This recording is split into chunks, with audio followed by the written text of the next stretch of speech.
Vegas Nation Gameday Live, sponsored by South Point Sportsbook. Download the app at southpointsports.com.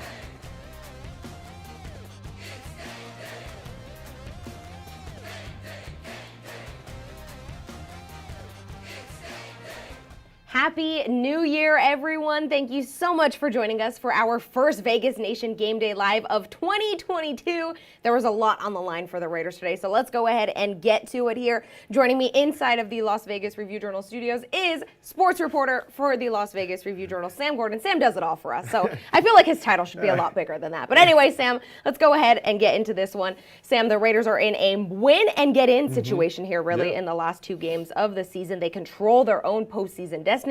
And it starts today with the Indianapolis Colts, who will be with their starting quarterback. Yeah, Cassie, tremendous news for the Colts. Getting Carson Wentz back from the COVID-19 list. Amended protocols allowed him to kind of expedite that recovery process and get back to playing for the Colts today.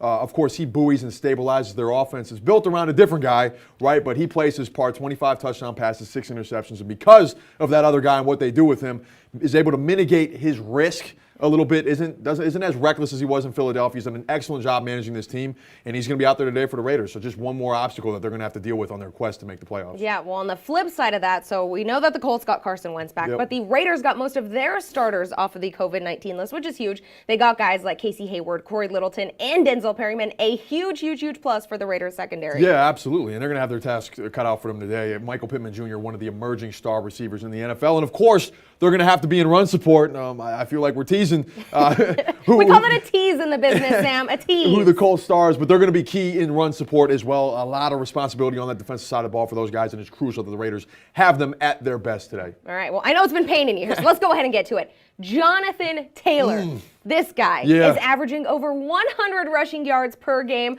What will be the key to slowing down this Pro Bowl, possible MVP talent here? Well, Cassie, let's get this out of the way. That's a bad man over there, right? Second-year running back in the NFL, leads the league in 100-yard games, and as our colleague Adam Hill detailed in today's Vegas Nation section in the Review-Journal, leads the NFL in 20, 30, 50, 60, 70, and 80-yard runs. That's it? He does it all. That's it, Cassie. Okay. He does it all. One of the best players in the NFL. Fast, quick, powerful, the whole 9 yards, you name it, running behind one of the best offensive lines in the league. Now, the Raiders are going to have to find a way to duplicate that performance against the run that they had last week. You're not going to do the exact same thing. 16 carries, 18 yards for the Denver Broncos, who had a punchless passing offense with Only Drew Lock. 8 first downs, I think, in that Terrible, one. right? Yeah. Punchless passing offense with backup quarterback Drew Lock. The Colts are going to have a little bit more balance with Carson Wentz, so you're going to have to figure out a way to load up that box, stop Jonathan Taylor at the line of scrimmage, and still limit that passing offense. It's what makes the Colts so good. They're really, really balanced. They have a good defense as well. Tall task for the Raiders throwing down Jonathan Taylor. Yeah. All right, well, let's toss it out to our Vegas Nation crew in Indy now.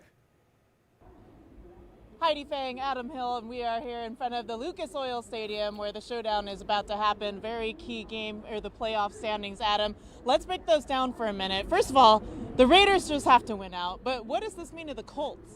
Yeah, the Colts, obviously, they just want to win their games. Right now, the Colts, one of the best teams in the AFC, but because they struggled early in the season, they still need to win these games. So the Colts have a very important game against the Raiders, just like the Raiders game is very important to them. And the Raiders, they just need to win. I mean, there's all this talk about who else could lose. Who are they cheering against? Fans are wondering who to cheer against today. Really, the bottom line is just win your games. That's all the Raiders have to do right now. That's all they have to focus on. All right, and when we talk about the rest of the AFC, there's a lot of bubble teams right now, a lot of teams at 8-7. Which of those teams has a very key game today? Yeah, you look around. The unfortunate thing for the Raiders is a lot of those teams are favored. You got a lot of teams at 9-6. The Colts, all they have to do is beat them, so they knock them back. The Patriots have a pretty easy game against the Jaguars today, so they want to be cheering against them. But really, it's those 8-7 teams. You're talking about Miami playing against Tennessee. Obviously, the Raiders are going to be Tennessee fans today. You got the Ravens are playing. They've got all kinds of injury problems on the defense. They're playing the Rams, so at least that's one team you can be cheering against. The Browns are behind, but they have a chance to win out in the AFC North. There's a lot of factors that could go into today. A lot of things can happen around the AFC, and I know everybody's aware of that, but again, it all comes down to an easy, simple formula for the Raiders. Win your games, and that's what they want to do. All right, there you have it. Live from Lucas Oil Stadium. Back to you in the studio. Thanks so much, Heidi and Adam. For a Raiders social media check-in, here is sports reporter Leandre Fox. It's a new year, but some things never change, and that's your weekly look at Raider Nation social media. Now check this out. Spotted on the strip, a Derek Carr car. Earlier this season, draw play Dave drew a car after the Raiders win. Now we're seeing the real thing. And speaking of Derek Carr, QB1 gave a young fan in the black hole his game-worn jersey after the win over the Broncos. A late Christmas present. And he got to snap it up with Gorilla Rilla to top it off.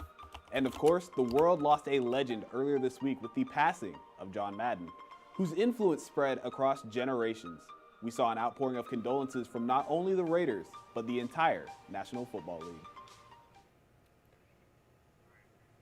Well, here is a hot take I saw on Twitter over the weekend, Sam. There are some people out there, some folks out there who think that Raiders running back Josh Jacobs will have a bigger day than Colts running back Jonathan Taylor. Do you see that happening today? Do I see that happening, Do Cassie? you? Yes, no, Sam Gordon. I don't. Let's just get that clear. But Cassie, stranger things have happened. Josh Jacobs, of course, coming off his first 100-yard game in more than a year. The Raiders' offensive line had perhaps its best game of the season last week against a stout defensive team, a respectable defensive team like the Denver Broncos. Can they duplicate that performance today?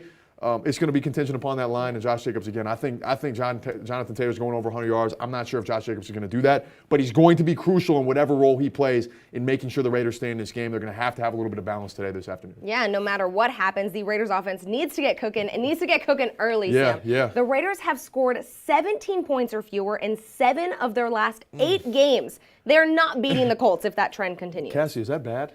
I think so. I'm pretty sure. I do too. Look, it's been tough sledding on the offensive side of the ball for this team. We understand that, but they found a way to hang 36 points on the Dallas Cowboys at Thanksgiving, on Thanksgiving Day. So they've done it before. I don't think it's going to require that many points to beat Indianapolis, but Indianapolis is stout on both sides of the ball. I think the Raiders want to employ a similar formula to the one they employed last week. Ball control, limit the possessions, try and force a turnover or two. If they're able to do that, I think they're going to be able to stay in the game. But if they let Jonathan Taylor get going and let the Colts dominate the ball, it's going to be a tough day for the Raiders. All right, well, we're getting closer here to that 10 a.m. kickoff. The Raiders taking on the Colts in this Week 17 matchup. Again, all they have to do is win. Yeah. Easy as that, right, Sam? Yeah, that's all they. Hey, you heard Al Davis, right? Just win, baby. There you go. He is Sam Gordon. I'm Cassie Soto. For more Raiders coverage, head on over to VegasNation.com or download the free Vegas Nation app. Thank you so much for joining us, and again, Happy New Year. Vegas Nation Gameday Live, sponsored by South Point Sportsbook. Download the app at southpointsports.com.